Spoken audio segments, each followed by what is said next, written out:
ঠাকুর শ্রী শ্রী রামকৃষ্ণ পরমহংসদেব গীতা পড়া নিয়ে কি বলতেন?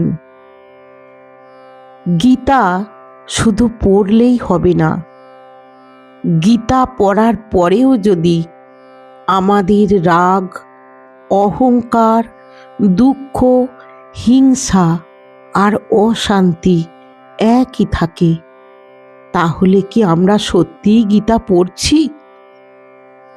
আজকের ভিডিওতে আমরা জানব ঠাকুর শ্রীরামকৃষ্ণ পরমহংসদেব গীতার আসল শিক্ষা কিভাবে দেখতেন। শুধু গীতা পড়লে কি ঈশ্বর লাভ হয়? গীতার জ্ঞান জীবনে আনতে হলে কি করতে হবে? সঠিক নিয়মে গীতা পড়ার পদ্ধতি জানতে আজকের ভিডিওটি শেষ পর্যন্ত দেখুন। ঠাকুর শ্রী শ্রী রামকৃষ্ণ পরমহংসদেব এমন একজন সাধক ছিলেন যিনি ধর্মকে বইয়ের পাতায় খুঁজে দেখেননি। তিনি সাধনা করেছেন, তিনি ভক্তি করেছেন, তপস্যা করেছেন, আর ঈশ্বরকে নিজের জীবনে উপলব্ধি করার চেষ্টা করেছেন। তাই তার কাছে ধর্ম মানে শুধু আলোচনা নয়, ধর্ম মানে জীবন। গীতা আসলে কি শেখায়? গীতা মানুষের জীবনের সংকটময় মুহূর্তে অনেক প্রশ্নের উত্তর দিয়ে থাকে। কর্তব্যের কঠিন প্রশ্ন গীতার কাছে পাওয়া যায়। শ্রীকৃষ্ণ আর অর্জুনের কুরুক্ষেত্র যুদ্ধের কথা এই গীতায় বলা আছে। শ্রীকৃষ্ণ শিখিয়েছিলেন কর্তব্য কি, কর্ম কি, আসক্তি কি, জ্ঞান কি, ভক্তি কি, আর নিজের অন্তরকে কিভাবে ঈশ্বরের দিকে নিয়ে যেতে হয়। আজ আমাদের প্রত্যেকের জীবনে এক একটি কুরুক্ষেত্র আছে। কারো সংসারের সমস্যা, কারো পড়াশোনায় চাপ, কারো ভবিষ্যৎ নিয়ে চিন্তা, কারো সম্পর্কের সমস্যা, কারো মনে অভিমান, কারো মনে হয় ভয়। তাই গীতার শিক্ষা আজও প্রাসঙ্গিক। একজন মানুষ প্রতিদিন সকালে উঠে গীতা পড়তেন। বছরের পর বছর তিনি গীতা পড়লেন। তখন সব মানুষ তাকে জিজ্ঞাসা করল, আপনি এত বছর গীতা পড়ছেন, আপনার জীবনে কি পরিবর্তন এসেছে? লোকটি বললেন, আগেও রাগ করতাম, এখনো করি। আগে অন্যের কথা শুনলে কষ্ট পেতাম, এখনো পাই। আগে অহংকার ছিল, এখনো আছে। তাই গীতা শুধু পড়লে হবে না। বইয়ের পাতা পড়া সহজ, কিন্তু গীতার প্রতিটি বাণী নিজের জীবনে প্রতিষ্ঠা করা সবচেয়ে প্রয়োজন।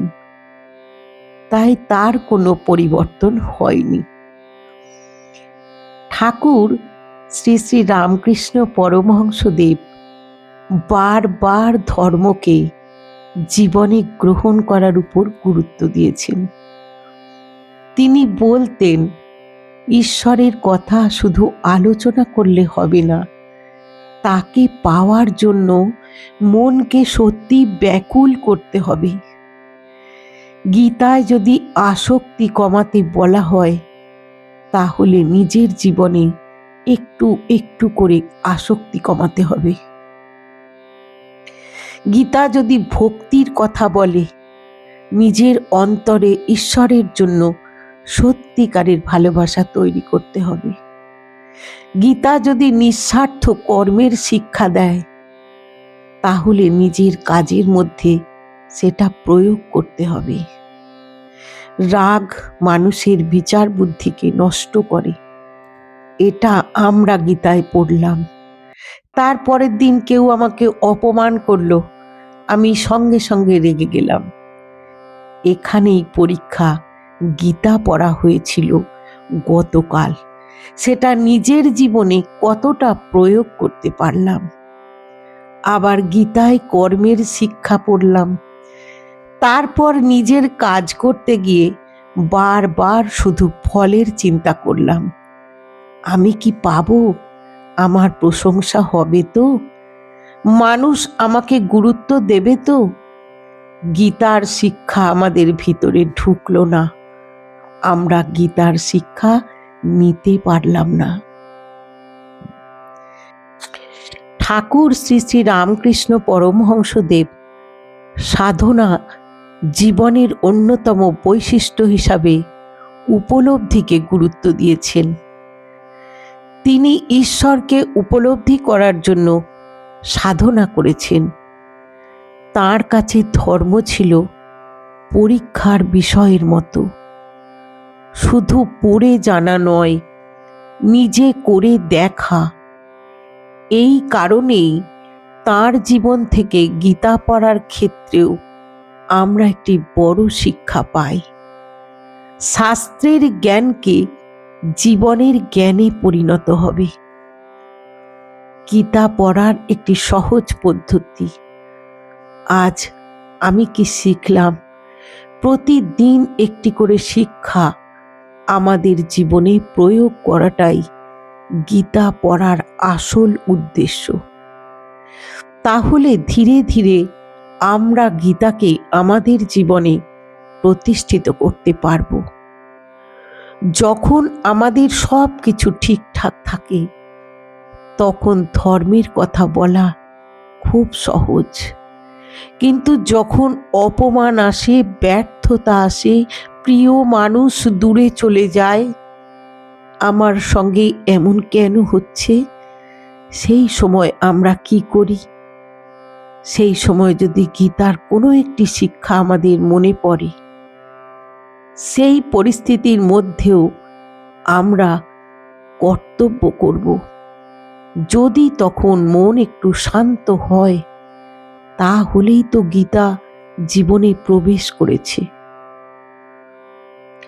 ঠাকুর শ্রী শ্রী রামকৃষ্ণ পরমহংসদেবের সাধনা জীবন আমাদের শেখায় ঈশ্বরকে নিয়ে শুধু কথা বললে হবে না, তাকে পাওয়ার জন্য আন্তরিক হতে হবে। তাই আজ থেকে গীতা পড়ার সময় আমরা একটি কাজ করব, প্রতিদিন অল্প পড়ব, সেই শ্লোক আমাদের জীবনে প্রয়োগ করার চেষ্টা করব। হয়তো একদিন দেখব গীতার পাতা একই আছে, শ্লোক একই আছে, কিন্তু আমাদের চোখ বদলে গেছে, মন বদলে গেছে, আমাদের রাগের সঙ্গে আমাদের সম্পর্কও বদলে গেছে, দুঃখকে দেখার দৃষ্টিভঙ্গিও বদলে গেছে। তাই শুধু গীতা পড়লে হবে না, গীতা আমাদের জীবনকে আরো সুন্দর করে তুলবে। আজকের ভিডিও থেকে যদি আপনাদের মনে হয় একটি কথা দাগ কাটে, তাহলে কমেন্টে লিখুন, গীতা শুধু পড়ব না, জীবনে প্রতিষ্ঠা করব। আর আপনি যদি প্রতিদিন গীতা পড়েন, কমেন্টে লিখতে পারেন, জয় শ্রীকৃষ্ণ। ভিডিওটি ভালো লাগলে একটি লাইক করুন। আপনার পরিচিত এমন একজন মানুষকে ভিডিওটি শেয়ার করুন, তিনি গীতা পড়তে ভালোবাসেন। আর আমাদের চ্যানেল যদি প্রথমবার এসে থাকেন, তাহলে সাবস্ক্রাইব করে পাশে থাকুন। কারণ এই চ্যানেলে আমরা শুধু ধর্মের কথা বলি, ধর্মের কথাকে জীবনের সঙ্গে মিলিয়ে বোঝার চেষ্টা করি। আবার দেখা হবে পরের ভিডিওতে। ততদিন মনে রাখবেন, শাস্ত্র হাতে থাকলেই হবে না, শাস্ত্রের আলো যেন জীবনের পথেও পড়ে। আজ আসি। ঠাকুর শ্রী শ্রী রামকৃষ্ণ পরমহংসদেব, মা সারদা দেবী, জয় শ্রীকৃষ্ণ, জয় শ্রীকৃষ্ণ। এই বলেই আজকে সকলের জন্য মঙ্গল কামনা করে নমস্কার জানালাম।